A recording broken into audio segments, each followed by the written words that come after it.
Hi there, I'm Nicole Wilbur. I am a writer and story nerd, and today I am talking about Save the Cat Writes a Novel.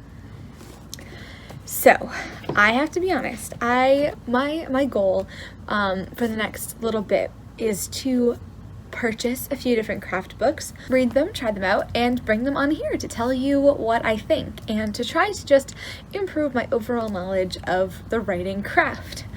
So, I decided I'd heard so much about Save the Cat Writes a Novel. After I posted my video, Why the Story Grid Didn't Work, a bunch of people gave me amazing suggestions, and I said, okay, I have to do it.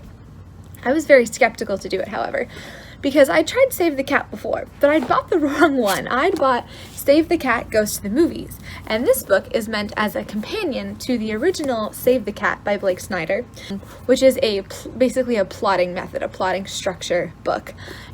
For screenwriters. And this one basically just goes through each genre and provides beat sheets for a few popular movies in each genre. And I always remember going through this and being like, what the hell? I don't know half these movies. What is Dude with a Problem? Like, that seems kind of sexist, out of the bottle, like what the heck? I've never seen a book like that, like, you know? So I was very skeptical, but I was told that I bought the wrong book and that I should buy Save the Cat Writes a Novel. So I just finished it this morning and now I'm going to talk to you about it. I did not think I would like it, but I did. I can see why everyone talks about this. I can see why everyone suggests it as sort of a first craft book. Absolutely, I can see it because the structure it proposes is simple. And so now I'm going to go through 3 pros and 3 cons of Save the Cat Writes a Novel. Upcoming, I am going to be having a video where I use Save the Cat on my own novel, and I'm going to be having one where I apply Save the Cat to another story, the story that wasn't written by me, and give like my own version of a beat sheet, because I think that is super important, breaking down beats for yourself versus just taking them from somebody else. So, the first pro of this book, I think, is that the beat sheet is like no nonsense, simple, very understandable, right? It's in 3-act structure. It has elements of things that we've seen before. It uses language that makes a ton of sense, and she justifies everything very well and gives great examples. For example, me being very skeptical, I started reading this book and I read, okay, theme stated, and I was like, come on, like, what books have a theme stated? Like, you don't say the theme stated in the second bit. What the heck is that? And then she gives you all these examples, and I was like, oh, that's the theme stated. Oh, okay, I can do that. And I was incredibly impressed with the beat sheet. And as I was reading it, and this is the thing you want to have happen, I was thinking of my own story. What's this part? What's this part? Oh, I have to work on this beat. And I think that it can be an amazing tool. The first con. The writing style of this book was not for me. The writing style is very informal.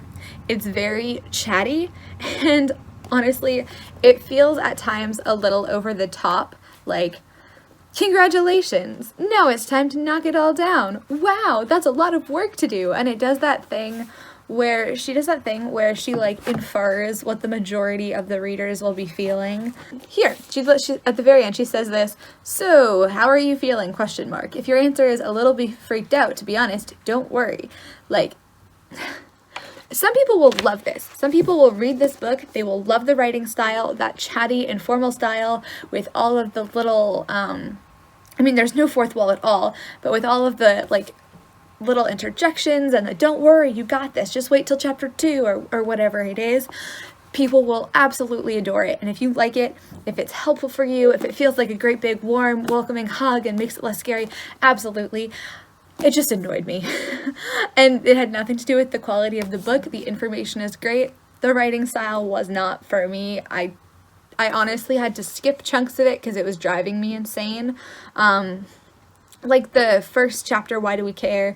She's trying to sell this to me, blah, blah, blah. I skipped right over that. Anywhere where it felt like towards the beginning or ends of chapters where there was a lot of selling, you should do this because, it's like, I already want to do this. I bought the book. You know what I mean? You don't need to convince me. Just present me with the information and that will convince me. That's kind of my, like, preferable view of things. So the writing style wasn't for me, but I still read the book and got value out of it, even though I got a little irritated sometimes with it. But I think a lot of people will really love it, so don't take that as a reason not to purchase it. That was just personally what I didn't love.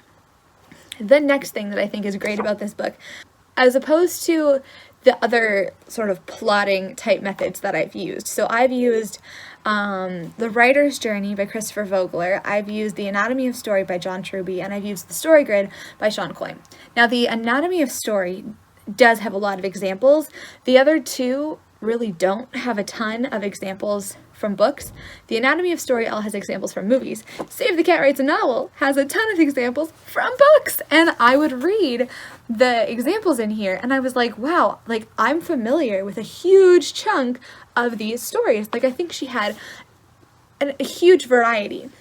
And examples in a book like this are so important because I find that like the things don't click as well. You can explain them and I say, yeah, okay. And then you see them in action and then it makes sense, right?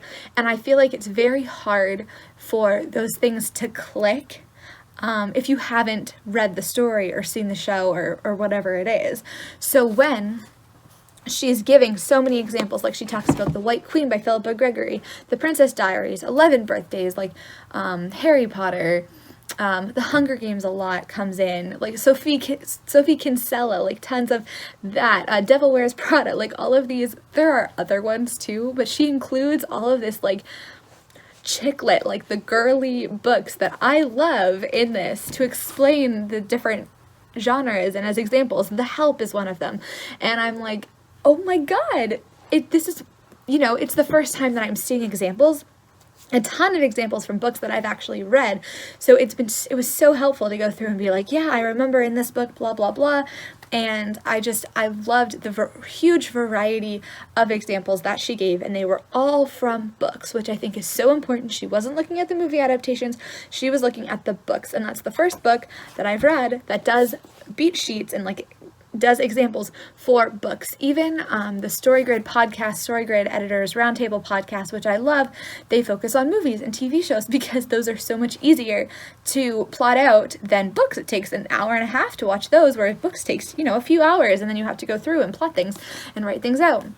I'm guilty of that as well, of not wanting to take the time, and she really took the time, and I really, really appreciate it. Oh, there's also classics and stuff in here, like Handmaid's Tale, The Great Gatsby, The Outsiders, The Giver, Alice in Wonderland. Like, it's not just chick lit, but she does a huge variety, and she does have a huge variety, and I love that she'll talk about, like, Sophie Kinsella's Confessions of a Shopaholic and The Grapes of Wrath in the same chapter and give them equal weighting for, like, equal enjoyment. I just really personally enjoyed that part of the book.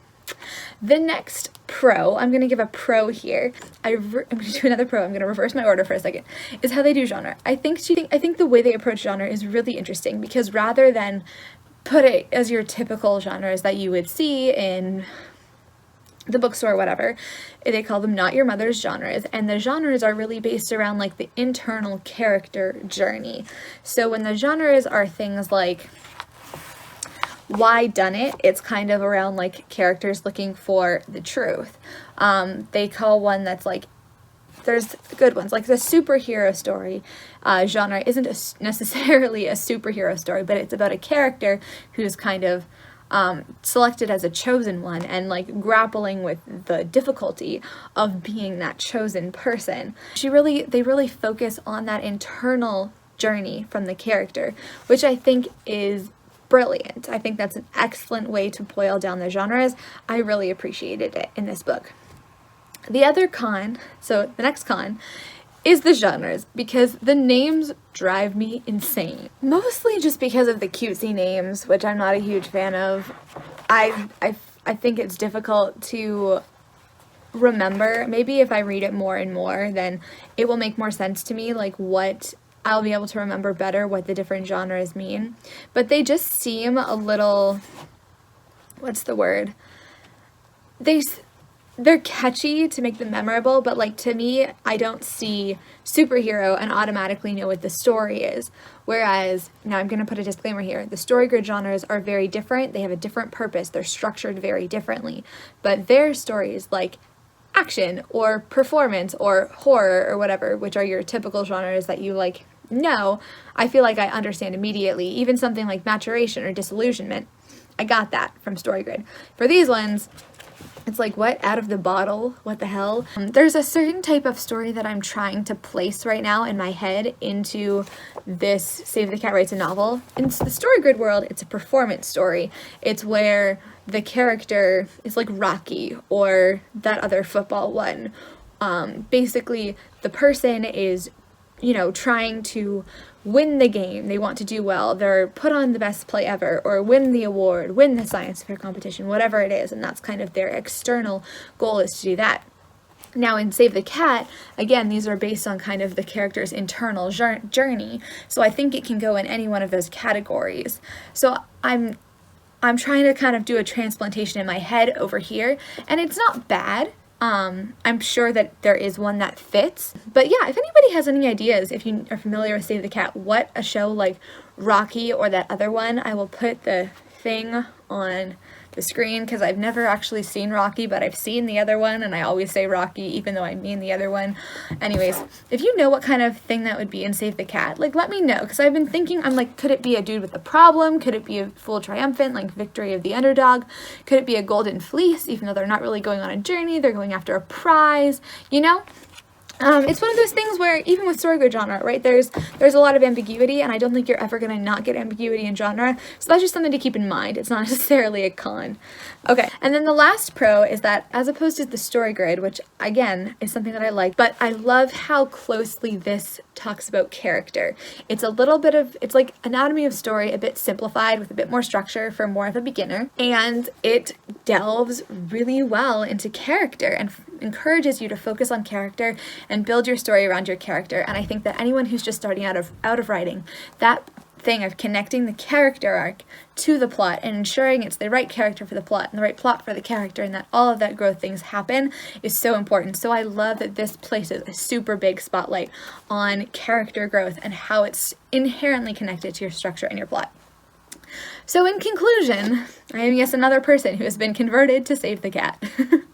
I would love to hear what you think. Have you used Save the Cat? Do you use other resources? Please let me know and give recommendations below, because I'm going to be continuing to purchase these books, I guess, I want to, and I'd be very open to more recommendations. Yay! So thank you so much for watching, and I will see you next time.